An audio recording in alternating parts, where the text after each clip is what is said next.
কিন্তু আজকে যদি কেউ দল বলে কি না, যদি সিপিএম বলে না না না, তাদের দলও 34 বছর যখন ছিল তাদের দলও ছিল। দেব সন্দেশখালী নিয়ে বিরাট হইচই হলো, তারপর একটা ভিডিও বেরোলো স্টিং অপারেশনে যে সন্দেশখালীটা সাজানো, কি বলবে? দেখো, রাজনীতি এমন একটা জায়গায় নেমে গেছে জেতার জন্য যে কোনো দল যা ইচ্ছা তাই করতে পারে। আমার একটাই হাত জোড় করে সবাইকে অনুরোধ, আমাদের দেশ জুড়ে কে যখনই কোনো পলিটিক্যালি কেউ একটা ইস্যুকে ইনফ্লুয়েন্স করতে গেছে, সবাই লাভ হয়েছে, শুধু লসটা হয়েছে সেখানকার মানুষের। সন্দেশখালী নিয়ে যেভাবে শুরু হয়েছিল এবং কালকে যখন আমরা সবাই পুরো বাংলা দেখেছে যে সবকটা ভিডিও, তখন মনে হচ্ছিল কি সাজানো। আমার প্রথম দিন থেকে মনে হচ্ছিল এই ইস্যুটা ক্রিয়েটেড একটা ইস্যু, বাট যা হয় তথ্য আমাদের সঙ্গে নেই, আমরা কিছু বলতে পারবো না। তো কোথাও যেন আজকে যেই তথ্যগুলো আস্তে আস্তে করে বেরোচ্ছে, এবং আমার এটাই মনে হয় কি পুরো দেশ জুড়ে যত কটা ইস্যু আছে, যদি ইস্যু যদি রিয়েল হয় তাহলে কোনো পলিটিক্যাল এজেন্ডা মানে কোনো পলিটিক্যাল লিডারকে তার মধ্যে ঢুকতে দেওয়া উচিতই না। কারণ তারা তোমাদের আগুনে তারা তাদের রুটি সেকে নিজেরা খেয়ে পেট ভর্তি করে ঘুমোবে, তোমরা সেই আগুনে জ্বলতে থাকবে। দেব একটু অন্যদিকে আসি। তুমি অন্যদিকেই আছো? হ্যাঁ, অন্যদিকে আসছি। আমার দিকে তো নেই। হ্যাঁ, তোমার দিকে আছি। তোমার বাংলা উচ্চারণ নিয়ে অনেক কথা হয়, অনেকে ব্যঙ্গ করেন, কিন্তু তোমার স্টারডম নিয়ে, তোমার জনপ্রিয়তা নিয়ে, আমারই বাংলা উচ্চারণ জনপ্রিয়তা নিয়ে কোনো কথা হতে পারে না। তা সত্ত্বেও এইসব কথা শুনলে কখনো মন খারাপ হয় না? না গো, আমি খুব পজিটিভ একটা মানুষ, একদমই না। কারণ মানুষ আজকে 24 ঘন্টার মধ্যে 23 ঘন্টা খুঁজতেই বসে থাকে আর কি। তার মানে 23 ঘন্টা তো আমাকে দিয়েছে, তার মানে সত্যি আমাকে ভালোবাসে। মানে এতটা ভালোবাসা আমার বাবা মাও দেয় না যতটা ওরা দেয় আর কি। তুমি বাংলা সিনেমার জনপ্রিয় নায়ক, কিন্তু একটা কথা বলো তো, সুপারস্টার বলতে যা বোঝায়, যার নামে হলে দর্শক আসে, সেই নায়কের সংখ্যা কি দিনকে দিন কমছে? এটা বাংলায় নয়, ভারতবর্ষ জুড়ে হচ্ছে। কারণ সুপারস্টার সত্যি তৈরি হতো সিঙ্গেল স্ক্রিনে, যেখানে হল যখনই গান চলতো সিট ভাঙা হতো, চিৎকার হতো, চেঁচামেচি হতো, পয়সা হতো, দুধ মানে কাট আউটের উপরে দুধ দেওয়া হতো। এখন মাল্টিপ্লেক্স কালচারের মধ্যে সেই একটু ভদ্র সমাজ হয়ে গেছে আর কি। একটু বেশি জোরে চিৎকার করতে গেলেই পাশের লোকটা, এই চুপ, তুমি ডান্স করতে পারবে না, চিৎকার করতে পারবে না। এবং যেই কাট আউটের দুধ, যেহেতু একটা কোনো মলের মধ্যে হবে কোনো একটা সিঙ্গেল বা মাল্টিপ্লেক্স, সেই মলে একটা নিজস্ব একটা নিয়ম আছে, তুমি ঢাক ডোল নিয়ে ঢুকতে পারবে না সেটা। এবং কোথাও যেন সিনেমার ল্যাঙ্গুয়েজটাও পাল্টেছে। মানে আজকে সত্যি কথা বলতে গেলে কে দর্শক যেই ধরনের ছবি দেখতে অভ্যস্ত ছিল, আজকে দর্শক অন্যরকম ছবি দেখতে অভ্যস্ত, এবং সেই ট্রেন্ডটাও পাল্টাবে। কিন্তু প্রত্যেক 5 বছরে শুধু গভর্নমেন্ট পাল্টায় না, প্রত্যেক 5 বছর ইলেকশন হয় না, মানুষের টেস্টও পাল্টায়। একটা সময় উত্তম কুমারের নামের আগে সুচিত্রা সেনের নাম লেখা হতো, মানে নায়িকাদের এমনই দাপট ছিল। তেমন তো দাপুটের নায়িকারও আকাল এখন।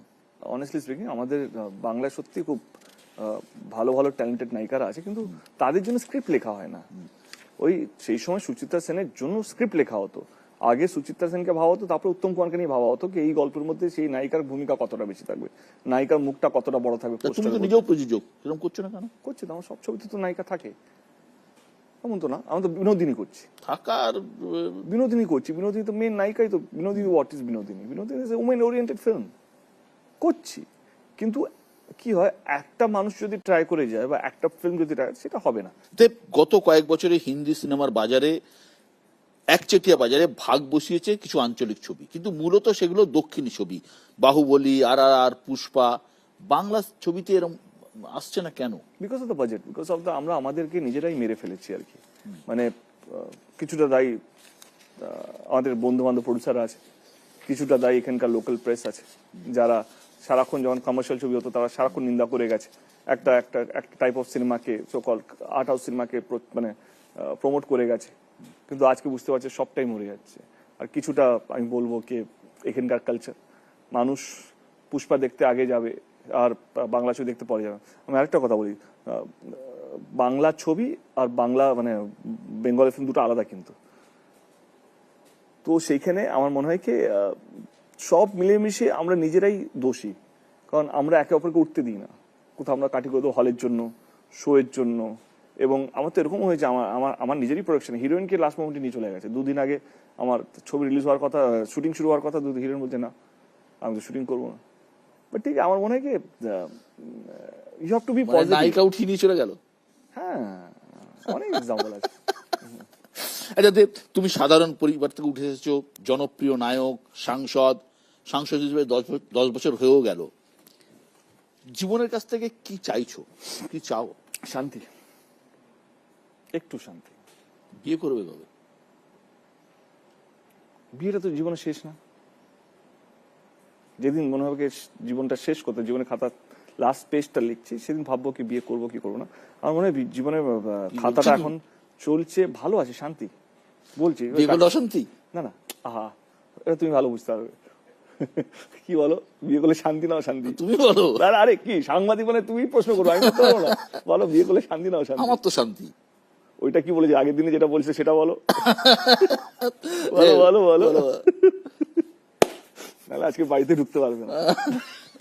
না না, আমি আমি আমি আমি committed, I am very happy in my life, এবং সবাই জানে আমি তার সঙ্গে কমিটেড।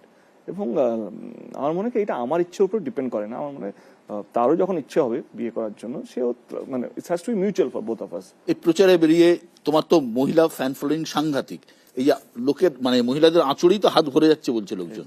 ভর্তি আছে, হ্যাঁ, বাট এগুলো ঠিক আছে, এগুলো আমার সবকটা আঙুলে ব্যথা, মানে মানে মানে একটু এম করলে ব্যথা শুরু হয়ে যাবে। বাট ঠিক আছে, আমার মনে হয় ওরা এই গরমে 2 ঘন্টা ধরে দাঁড়িয়ে আছে দেবকে ছোঁয়ার জন্য। ওরা জানে 2 সেকেন্ড পাবে বা 3 সেকেন্ড পাবে, 3 সেকেন্ডের মধ্যে যতটা দেবকে ফিল করা যায়, টাচ করা যায়, ভালোবাসা দেওয়া যায়। এবং আমার মনে হয় এটাও তো কপাল, এটাও তো ভালোবাসা, এটাও মানে এই যে দিনের শুরুতে বা শেষে যখন কথা বলছিলাম একটু আগে, এই যে যেখানে যাচ্ছি এখনো মানুষ দাঁড়িয়ে আছে। আমি তো আমার টিম বলছে কি 2019-এর থেকে বেশি ভিড় এখন পাচ্ছি, মানে আমি যেখানে যেখানে যাচ্ছি, এবং 19-এর থেকে বেশি মানুষের বিশ্বাস অর্জন করতে পেরেছি। কে মানুষ সত্যি দেব পলিটিশিয়ান, দেব অ্যাজ এ পলিটিশিয়ানকে বিশ্বাস করতে শুরু করলো।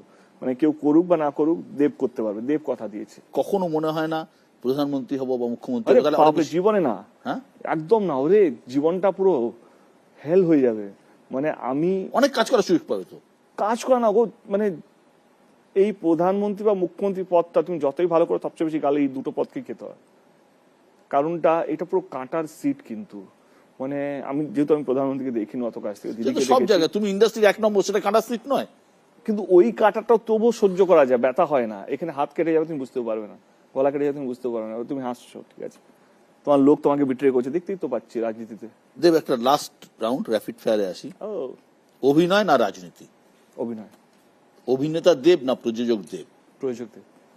মমতা বন্দ্যোপাধ্যায় না অভিষেক বন্দ্যোপাধ্যায়? এখানে আমি ডিপ্লোমেটিক। মমতা ব্যানার্জি। ঘাটাল না টালিগঞ্জ? ঘাটাল। উত্তম কুমার না সৌমিত্র চট্টোপাধ্যায়? সৌমিত্র চ্যাটার্জি। চ্যালেঞ্জ না টনিক? দুটোই। চ্যালেঞ্জ না হলে টনিক পেতাম না। আর টনিক না হলে চ্যালেঞ্জ পেতে না? হ্যাঁ, টনিক তো আগে তো চ্যালেঞ্জ, তো যে দেব অ্যাজ এ সুপারস্টার চ্যালেঞ্জ ভাই। টনিক তো চ্যালেঞ্জ। দেবের প্রিয় নায়ক কে? এখন প্রিয় বলে হয় না, প্রিয় আগে একটা সময় ছিল কি এই নায়কটা এলে ছবি দেখতে হবে, এখন সেই হয়তো বয়সটা কাটিয়ে এসছে, এখন ভালো ছবি হলে দেখতে ইচ্ছে করে। নায়িকা? নায়িকা এসেছে কেউ নেই, মানে প্রিয় প্রিয় ছবি, তার মধ্যে যে নায়ক যে নায়িকা থাকবে ভালো লাগে। জাতীয় স্তরে তোমাকে ছবি করতে বলা হলো, বাজেট নিয়ে চিন্তার কোনো কারণ নেই, পরিচালক হিসেবে কাকে পছন্দ? সবাই ভালো। তুমি কাকে পছন্দ করো? সবাই ভালো বললে বলাই যায়। আমি নিজে করবো, বাজেট যদি কোনো পরিচালনা? হ্যাঁ, ওয়াই নট। এখন যারা অভিনয় করছেন তাদের মধ্যে ভালো রাজনীতিক কে হতে পারেন? যেহেতু রাজনীতি শব্দটাকে তোমরা এত বরবাদ করে রেখেছো, এত খারাপ করে রেখেছো, আমরাই তো বলেছি। হ্যাঁ, সেই জন্য ভাবছি যাকে, আমার কাছে কিন্তু রাজনীতি কিন্তু it's a good word for me. মানে আমি রাজনীতিকে ওরকম ভাবে দেখি না। রাজনীতির মধ্যে আমার কাছে রাজনীতি হচ্ছে সবাইকে নিয়ে যে চলতে পারে, সেই হচ্ছে রাজনীতি। কে হতে পারে? বুম্বাদা। হ্যাঁ, বুম্বাদা। আর যারা রাজনীতি করছেন তাদের মধ্যে ভালো অভিনেতা কে হতে পারেন? নরেন্দ্র মোদী। অভিনয় তো ভালো জগৎ, ওয়াই নট। আমি আমার শেষ পর্যায়ে এসে গেছি। ঘাটালবাসীর জন্য তোমাকে সংক্ষিপ্ত আকারে যদি কিছু বলতে চাও তুমি বলতে পারো। আমার আর কিছু বলার নেই। আমার মনে হয় কি সবটাই যে নেতারা বলবে আপনারা ভোট দেবেন তা নয়। আমার মনে হয় কি এবার আপনারা বলুন কে আমি ঠিক না ভুল, আমার ব্যবহারটা ঠিক না ভুল, আমি রাজনীতিতে এসে ঠিক করেছি না ভুল করেছি, এরকম ধরনের রাজনীতিবিদ থাকা উচিত কি উচিত নয়। এবং আমি এইটুকু বলতে চাই, ঘাটাল মাস্টার প্ল্যান নিয়ে যে দিদি বা অভিষেক বলেছেন আমাদের ঘাটালে এসে, আমি এটুকু বলবো কি আমি মানুষের জন্য রাজনীতি করতে এসেছি। আমার বিশ্বাস 200% বিশ্বাস ঘাটাল মাস্টার প্ল্যান আমাদের দিদি আমাদের কথা দিয়েছেন এবং অভিষেকের কথা দিয়েছেন, সেটা হতে চলেছে। যদি কারো সংশয় থাকে যে এই পার্টি আবার অন্য পার্টির মতন কথা দিয়ে পালিয়ে যাবে, আমি পালিয়ে যাব না। তাহলে দেব, খেলা হবে, ভালো রাজনীতি হবে, মানুষকে যে ভালো রাখবে তার খেলা হবে। অনেক অনেক ধন্যবাদ দেব, আমাদের সময় দেওয়ার জন্য অনেক অনেক ধন্যবাদ। ভালো থেকো, সুস্থ থেকো। থ্যাংক ইউ বিশ্বদা, থ্যাংক ইউ সো মাচ। আচ্ছা, একটা প্রশ্ন, তুমি উইক পড়ো না কেন?